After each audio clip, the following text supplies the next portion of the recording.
नमस्कार, स्वागत है आप सभी का टीवी 24 एक्सप्रेस बिहार पर। मैं हूं आपके साथ सपना ठाकुर। नजर डालेंगे इस वक्त की खास खबर पर।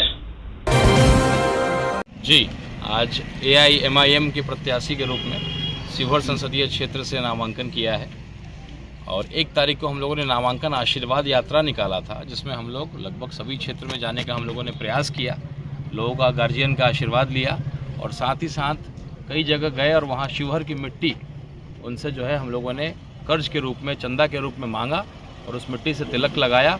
शिवहर के बेटे के रूप में शिवहर का जो बाकी कैंडिडेट, बाकी बड़ी पार्टियों से जो लोग आए वो दूसरे जिला के और बाहर के रहने वाले लोग, तो हम लोग शिवहर के बेटा के रूप में, एक क्षत्रिय का धर्म होता है अपनी मातृभूमि के लिए लड़ना, उसी कड़ी में हम लोगों के समाज के लोग हमारे अक़लियत के हक़ के लिए और हम लोगों ने आज नामांकन दिया है और इंशाअल्लाह बहुत अच्छा माहौल है और बड़े मार्जिन से शिवहर के बेटा होने के रूप में मुझे सबका आशीर्वाद मिल रहा है। तिलक भी लगाया है, टोपी पहना है। बिल्कुल, यही है नया बिहार, यही है नया भारत।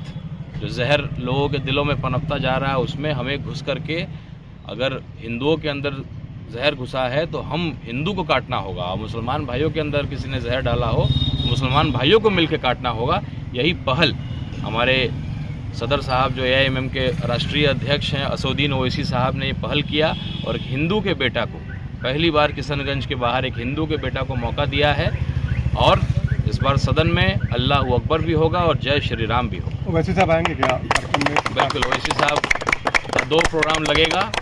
उनका खुद का चुनाव 13 तारीख को है, वो अपना चुनाव खत्म करके ढाका में आएंगे और शिवहर में आएंगे। आप भाजपा विधायक राणा रणधीर के भाई हैं और आपके भाई किसी और के लिए वोट मांग रहे हैं, ऐसे में आपके लिए कोई परीक्षा, कोई कठिनाई भी हो रही है? मैं सीताराम सिंह का बेटा हूँ, किसी के भी रगों में उसके पिता का खून दौड़ता है।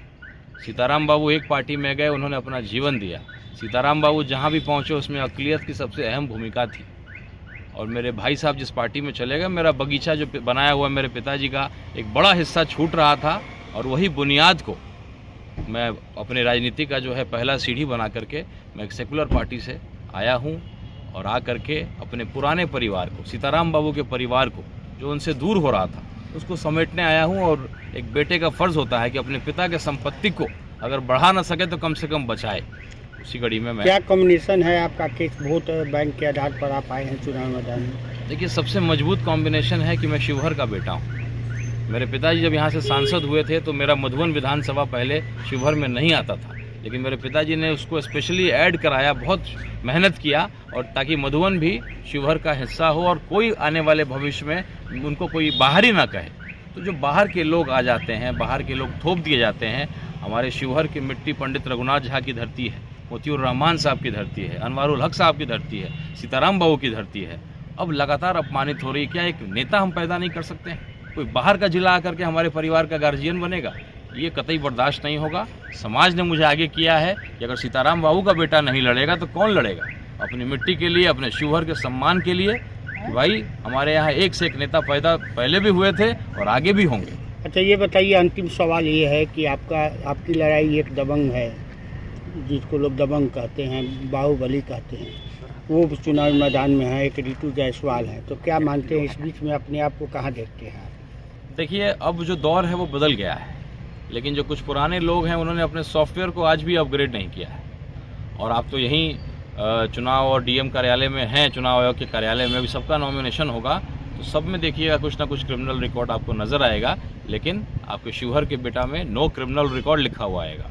MBA किया, मार्केटिंग से और इंजीनियरिंग किया, बाहर में बेरोजगारी किस तरह का है उसको भी देखा नज़दीक से। और जो हमारे लोग हैं, खास करके जो बिहार का पलायन, आज अगर पूरे देश में अगर बैग बनता होगा, लेदर बैग या जो स्कूल बैग, वो शिवहर संसदीय क्षेत्र का व्यक्ति, कारीगर 50% जो है पूरे देश का बैग बना रहा है। तो बाहर भी जो पलायन करके मुंबई में, गुजरात में, दिल्ली में, ऐसे जितने भी भाई हैं सब लोग आकर के चुनाव लड़ने जा रहे हैं, उन्होंने मुझे आगे किया है। ये लड़ाई उनकी लड़ाई है, लड़ाई राणा रंजीत की नहीं है। अच्छा, एक अंतिम सवाल ये है कि क्या सपना देखे हैं शिवहर के? शिवहर के लिए सपना देखा है कि आज शिवहर सबसे पिछड़ा जिला में से है। रघुनाथ झा जी ने जब इस जिले की स्थापना की तो उनका सपना था कि जिला जो है सबसे सुंदर, सबसे खूबसूरत, माँ जानकी के बगल का जो है जिला है, इतना खूबसूरत जिला है, इसको बनाएंगे। लेकिन लोगों ने इसको केवल इस्तेमाल किया। सीताराम बाबू थे तो उन्होंने रेल की बात कही, रेल जब लालू जी थे उस समय लड़ करके करवा करके उन्होंने रेल को पास कराया, लेकिन आज उसके बाद दोबारा कोई पहल नहीं किया। क्योंकि जो भी यहाँ हुए पुराने लोग जो थे दूसरे जिला के सांसद यहाँ आते चले गए, और आज भी जो है गिद्ध की तरह शिवहर संसदीय क्षेत्र को वो देखते हैं कि भाई सबसे आसान है, कोई बाहरी को टिकट दे दो वो जीत के चला जाता है।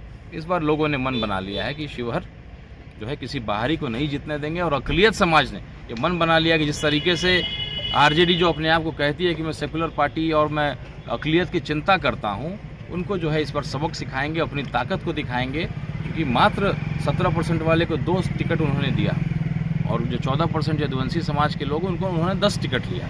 साबुद्दीन साहब जैसे व्यक्ति को जब उन्होंने नहीं कद्र किया तो क्या किसी की चिंता वो करेंगे। लोगों ने मान लिया है, देख लिया, समझ लिया है, एक बार जवाब देंगे करारा, ताकि अगले विधानसभा में अक़लियत की चिंता करते अधिक से अधिक विधायक को टिकट मिले।